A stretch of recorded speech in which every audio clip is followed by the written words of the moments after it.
योजनाएं कागजों में है, घोषणाएं मंचों पर है, पर आदिवासी आज भी हक के लिए भटक रहा है। टीएसपी बजट की सच्चाई किसी से छुपी नहीं है। आदिवासियों के नाम पर हर साल बजट घोषणा में लाखों करोड़ों के बजट की बात की जाती है, लेकिन जमीनी हकीकत कुछ और है।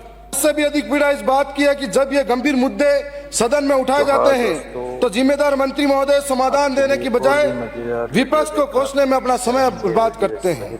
उससे बड़ी वीडियो बनाई थी, पास में ही शिक्षा मंत्री जी रहते हैं, लेकिन उस झालावाड़ की घटना के दौरान वहां तक नहीं पहुंच पाए और सरकारों ने मुआवजे के नाम पर बकरियां दी थी, जो हमारे सबके लिए शर्मनाक था और हमें लगता है कि न्याय मिलना चाहिए था। और मुझे माननीय राज्यपाल महोदय के अभी भाषण पर बोलने का अवसर दिया, मैं आपका धन्यवाद जोहार करता हूं, जिन्होंने इस सदन में सरकार का अभिभाषण पढ़कर सुनाया। लेकिन माननीय अध्यक्ष सभापति महोदय, यह सदन केवल तालियां बजाने के लिए नहीं है, यह वह जगह है जहां सत्ता से सवाल पूछे जाते हैं और सरकारों को दावे जमीन पर लेकर आने होते हैं। माननीय सभापति महोदय, मैं दक्षिणी राजस्थान के आदिवासी अंचल से आता हूं, जहां पर जनजाति क्षेत्रीय विभाग हमारे को दिया जाता है। इसका उद्देश्य आदिवासी समाज को न्याय, अवसर और अधिकार देना था, लेकिन आज यह विभाग आदिवासियों की पीड़ा का समाधान नहीं बल्कि सरकार की लापरवाही का प्रतीक बनता जा रहा है। योजनाएं कागजों में है, घोषणाएं मंचों पर है, पर आदिवासी आज भी हक के लिए भटक रहा है। टीएसपी बजट की सच्चाई किसी से छुपी नहीं है। आदिवासियों के नाम पर हर साल बजट घोषणा में लाखों करोड़ों के बजट की बात की जाती है, लेकिन जमीनी हकीकत कुछ और है। केवल प्रशासनिक चूक नहीं बल्कि संविधान और ट्राइबल सब प्लान एरिया की भावना के साथ खुला विश्वासघात है। और इससे भी अधिक पीड़ा इस बात की है कि जब ये गंभीर मुद्दे सदन में उठाए जाते हैं तो जिम्मेदार मंत्री महोदय समाधान देने की बजाय विपक्ष को कोसने में अपना समय बर्बाद करते हैं। मैं पूछना चाहता हूं, क्या विपक्ष को कोसने से जनजाति की हालत सुधर सकती है? मैं दूसरी बात कहना चाहूंगा कि आज 2 वर्ष हो गए, हमें खुशी हुई थी कि हमारे जिले से ही राजस्व मंत्री थे, तो हमें लगा कि 2 साल के अंदर वन विभाग के अंदर, चारागाह जमीन के अंदर या फिर बिलानाम जमीन के अंदर जो आदिवासी रह रहे हैं उनको कितने पट्टे दिए जाएंगे। आज भी उनको जमीन का मालिकाना हक नहीं मिला। हमें उम्मीद थी कि जो वर्षों से जंगल में रह रहा है उनको मालिकाना हक मिलेगा, लेकिन ऐसा संभव नहीं हो पाया।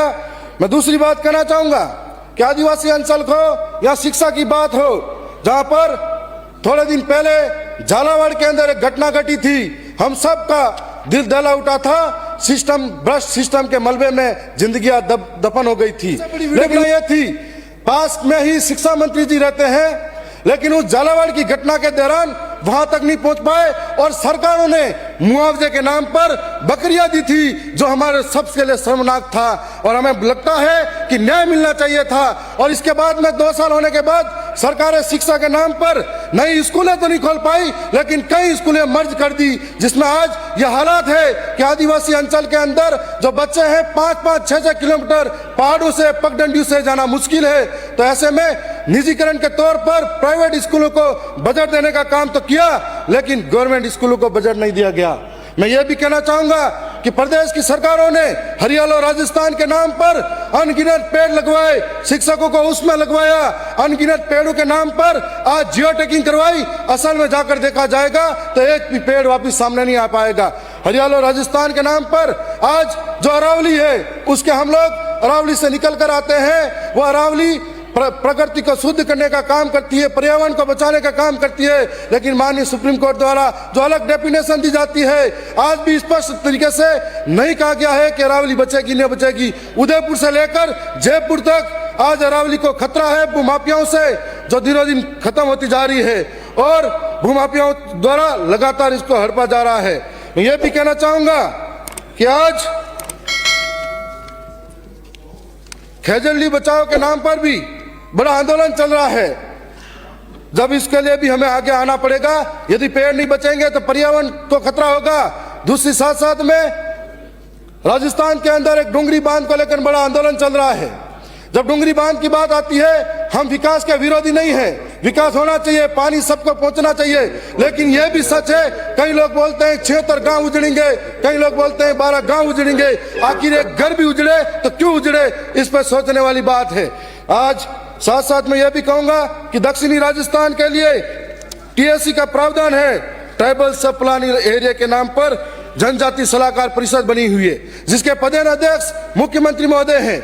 हम माननीय मुख्यमंत्री के पद का सम्मान करते हैं, लेकिन जो जंगलों से आने वाली आवाज को, उनकी परंपराओं को, उनकी संस्कृति को नहीं समझ पाएंगे तो किससे सलाह लेंगे और किसको सलाह देंगे।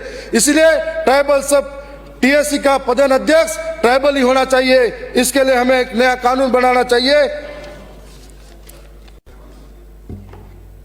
साथ साथ में मैं ये भी कहना चाहूंगा, आज कानून व्यवस्था चरमरा गई है। हमारे इलाके के अंदर यदि कोई न्याय के लिए सड़कों पे बैठता है तो उन पे झूठे मुकदमे दर्ज किए जाते हैं, उन्हें जेलों में डाला जाता है। थोड़े दिन पहले ही गोकुंदा के सायरा के अंदर जब लोग धरने पे बैठे थे तो पुलिस और अफसरों ने आदिवासियों को मां बहन तक की गालियां दी गई, लेकिन उन अफसरों को प्रमोशन मिला, लेकिन उनके साथ में आदिवासियों को मुकदमे झेलने पड़े। आज दिनों दिन ये हालात बनते जा रहे हैं, इसलिए हमें सोचने की जरूरत है। मैं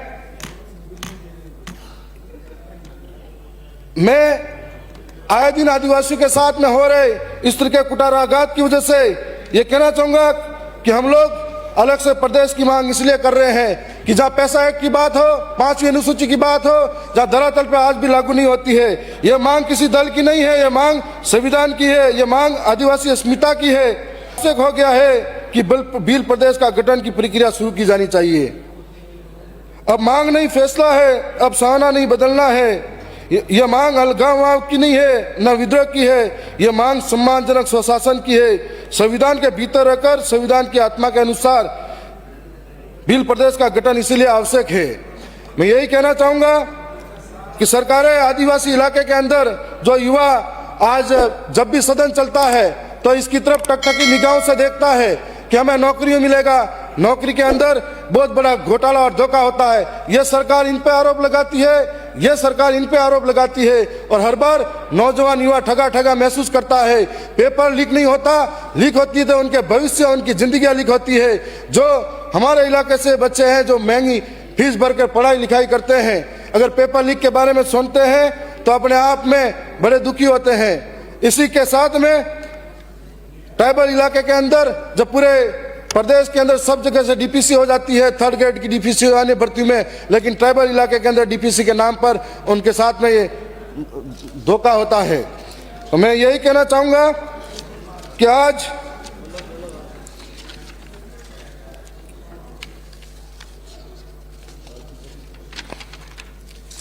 पांचवी अनुसूची और पैसा कानून के होते हुए भी अनुसूचित क्षेत्र में रिको, खनन और माइक्रो फाइनेंस कंपनियां बेरोक टोक काम कर रही है। ग्राम सभा की अनुमति के बिना जमीन का हस्तांतरण हो रहा है, जबकि कानून स्पष्ट कहता है कि अनुसूचित क्षेत्र में ग्राम सभा सर्वोच्च है। सरकार स्वयं बाहरी होते हुए भी ऐसे कार्य कर रही है जो कानून प्रतिबंधित है।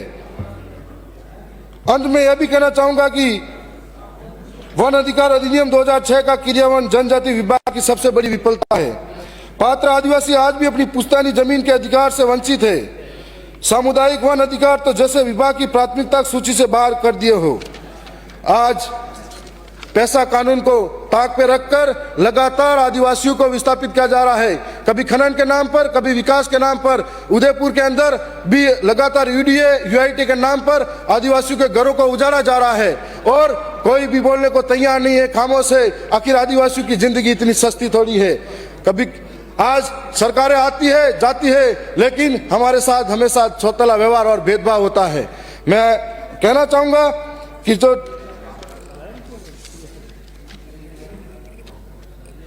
जो ट्राइबल एडवाइजर काउंसिल हितों की रक्षा के लिए बनी है, उसके सदस्य आदिवासी होना चाहिए। यह भी कहना चाहूंगा कि आज हमारे इलाके के अंदर जो बच्चे स्कूलों को, हर एक विद्यालय के अंदर जहां पर शिक्षकों की कमी है उनको पूरा किया जाना चाहिए, उसकी बात होनी चाहिए। यदि आदिवासी पढ़ेगा लिखेगा आगे बढ़ेगा। साथ साथ में हमारे यहाँ पर हर एक विद्यालय के अंदर भौतिक सुविधाएं नहीं है, जहाँ भवन जर्जर है। आज दुनिया चांद पे पहुंचने की बात कर रही है, आदिवासी छत तलाश रहा है, उसके लिए भी बात होनी चाहिए।